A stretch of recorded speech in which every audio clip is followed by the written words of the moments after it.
तो आज हम अपने इस क्लास में बात करेंगे प्रेजेंट इंडेफिनिट टेंस का इंट्रोगेटिव सेंटेंस। मैंने प्रेजेंट इंडेफिनिट टेंस का सैंपल सेंटेंस बता दिया था कि उसका नियम क्या है, उसका कैसे पहचानेंगे और उसका बनाने की विधियां क्या है।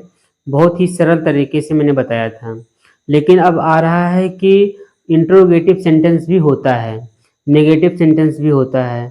तो हमने केवल सैंपल सेंटेंस ही बताया था।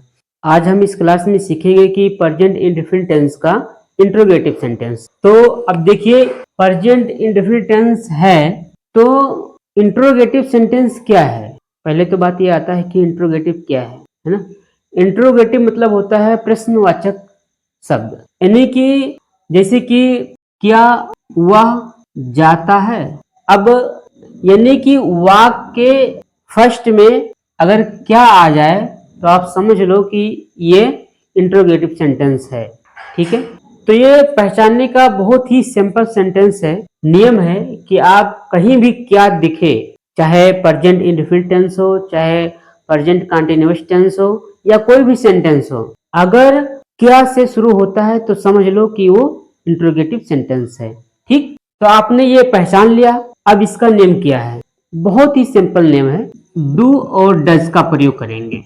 प्रेजेंट इंडेफिनिट टेंस के इंट्रोगेटिव सेंटेंस में हम डू और डज का प्रयोग करेंगे। कर्ता हमारा बहुवचन है तो हम डू का प्रयोग करेंगे, और हमारा कर्ता एक वचन है तो हम डज का प्रयोग करेंगे। जैसे कि हम एग्जाम्पल से समझ लेते हैं। क्या राम पढ़ता है? ठीक, राम हमारा कर्ता है तो राम एक वचन है, तो हमने नियम बताया था कि अगर कर्ता हमारा एक वचन है तो हम डज का प्रयोग करेंगे। ठीक है, तो यहाँ पर डज लिख दो। Does Ram read? Does Ram. अगर कर्ता हमारा बहुवचन है, जैसे कि क्या वह जाते हैं। ठीक है, वह बहुवचन है, क्या वह जाते हैं, तो डू दे गो। ठीक, बहुत ही सिंपल है, कोई कठिन नहीं है। बस आप थोड़ा सा अगर ध्यान देंगे तो समझ जाएंगे। ये हमारा है इंट्रोगेटिव सेंटेंस। ठीक है, प्रेजेंट इंडेफिनिट टेंस का इंट्रोगेटिव सेंटेंस।